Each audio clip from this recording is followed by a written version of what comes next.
오넥스TV 주간 영업유통 뉴스 87호입니다. 국내 경제 기사부터 시작하겠습니다. 수출 부진이 계속되고 있습니다. 환율까지 불안합니다. EU가 산림벌채 연료 제품을 규제합니다. 중국은 성장하고 있습니다만 리오프닝 효과는 반감되고 있습니다. 수출 부진과 무역 적자가 계속되고 있습니다. 환율은 연중 최고치를 기록했습니다. 중국 수출의 부진과 반도체 부진이 주 원인입니다. 구조적인 문제입니다. 안정적이면서도 균형 성장을 이루는 것, 국가와 사업체 모두의 문제인 것 같습니다. 전기요금을 둘러싼 우려가 확산되고 있습니다. 한전이 대규모 적자로 자금난에 빠졌습니다. 한전 채권의 블랙홀 현상이 초래될까 우려하고 있습니다. 서울 지역 빌라의 전세 비중이 역대 최저를 기록했습니다. 대출이자 부담이 늘고 최근 있었던 전세 사기 사건이 주 원인으로 보입니다. 대표적인 서민지대입니다. 서민의 삶이 더 퍽퍽해졌습니다. 정부가 공식적으로 프랜차이즈 업계의 가격 인상 자제를 요청했습니다. 그러나 시장 상황은 만만치 않습니다. EU가 산림벌채 연료 제품의 수입을 규제합니다. 앞으로 이런 산업환경 규제는 더 강화될 것으로 예측됩니다. 앞으로 기업의 역할은 제품과 서비스의 공급을 넘어 지역사회와 공존하는 것이 될 것입니다.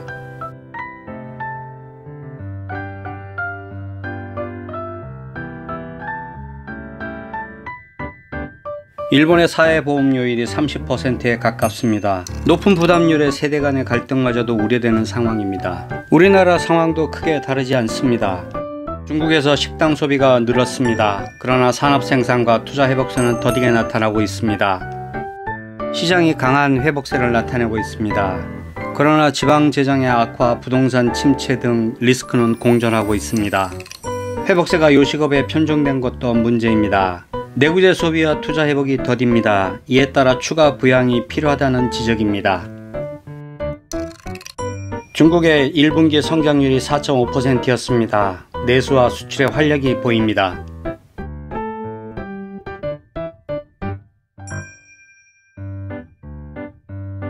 각종 경제지표도 좋아졌습니다. 내수와 수출 증가세가 뚜렷해졌습니다. 그러나 부동산 투자와 실업률 개선에는 미흡한 부분이 있습니다. 더 큰 문제는 한국에 대한 리오프닝 효과가 미흡하다는 것입니다. 이전 수준을 회복하기는 더 어려울 것 같다는 전문가들의 지적입니다. 외교 문제까지 상황을 더 복잡하게 만드는 것 같습니다. 중국 리오프닝 관련 주식은 여전히 약세입니다.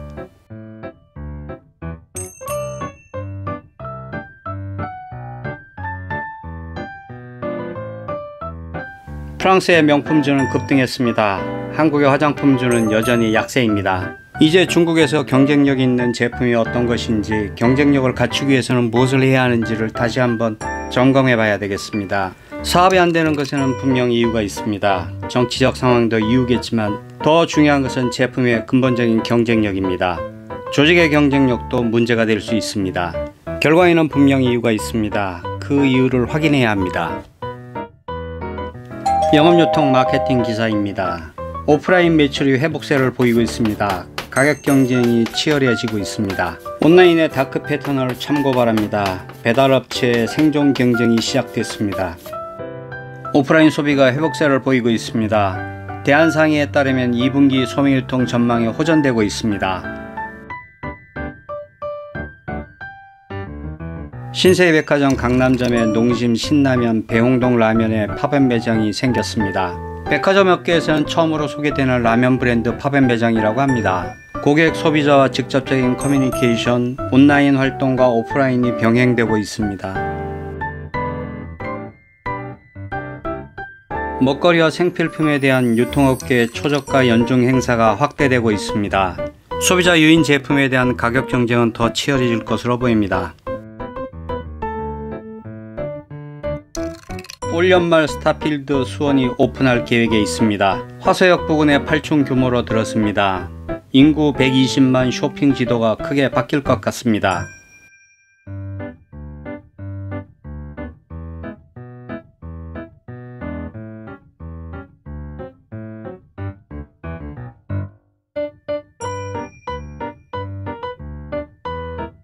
편의점 치킨이 높은 가성비로 인기를 끌고 있습니다.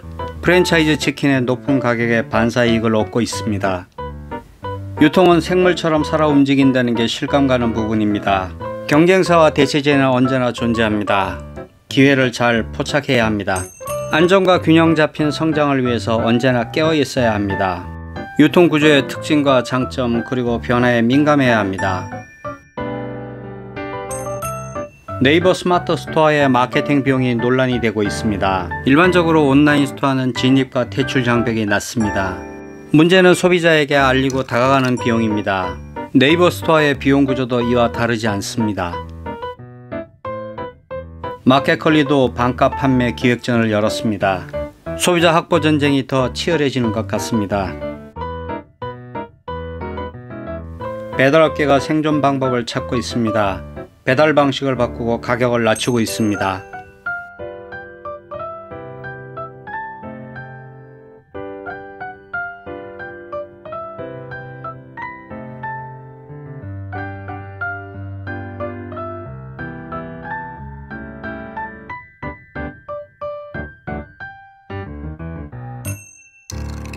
지하상가에도 도로명 주소가 생깁니다. 계획에 따르면 2026년까지 서비스 체계를 완성하는 것입니다. 또 다른 키워드들입니다. 웹툰과 로봇 서비스가 성장하고 있습니다. 애플이 저축 계좌를 출시했습니다. 재판 협업 제품이 인기입니다. 글로벌 업체들의 웹툰 시장 진입이 늘고 있습니다. 네이버와 카카오가 잠재력을 확인한 시장입니다. 2030년에는 80조 시장으로 성장할 것으로 예측되고 있습니다. 초대형 회사들이 진입하는 만큼 시장은 양적으로나 질적으로 더 성장할 것입니다. 커진 시장만큼 기회가 우리 것이 될 수 있기를 기대합니다.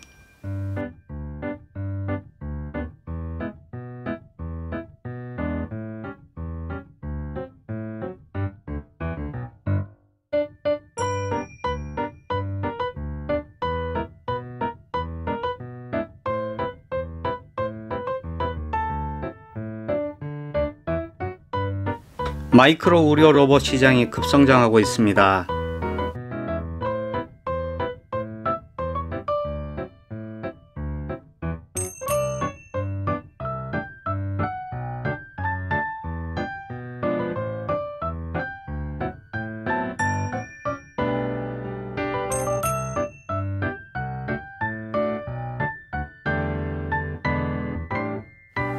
글로벌 쌀 산업의 대전환이 진행 중입니다. 자율주행과 AI 활용이 그 주인공입니다.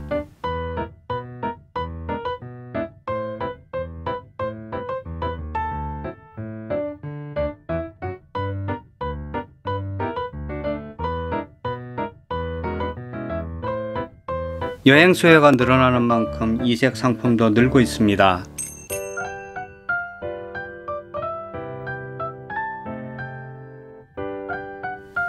작년도 햄버거 사업의 매출 신장률이 15%를 넘어섰습니다. 치킨, 피자, 빵집보다 4배에 이르는 성장입니다. 또 경쟁도 치열해졌습니다. 사진 3,000장을 조합해서 만든 화성 지도가 나왔습니다. 기술의 영역이 상상과 꿈의 영역으로 들어온 느낌입니다.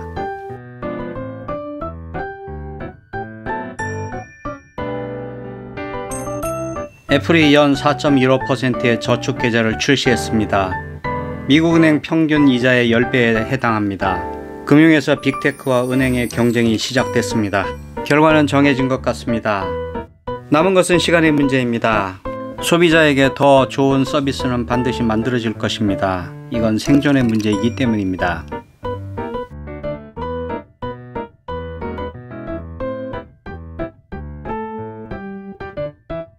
국내에서도 제한적이지만 네이버페이가 있습니다. 네이버, 삼성, 하나은행이 새로운 서비스를 구축 중에 있습니다. 현금이 사라질 날도 멀지 않아 보입니다.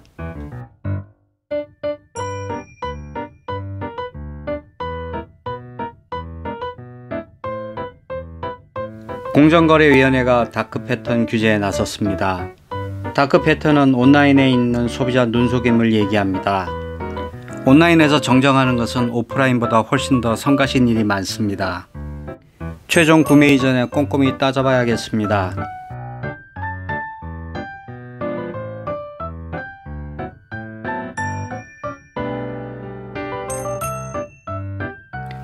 팬데믹 이후로 일하는 문화도 많이 바뀌어지는 것 같습니다. 여의도 금융가의 복장도 자유로워질 것 같습니다. 복장이 바뀌는 것도 새로운 사업의 기회입니다. 위협도 될 수 있습니다.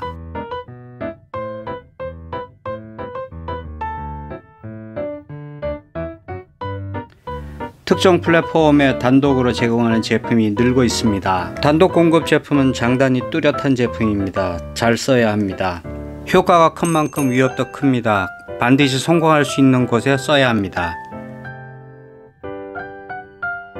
반려동물에 쓰는 카드 지출이 연 35만원에 이릅니다. 연간 지출 규모가 매년 크게 증가하고 있습니다.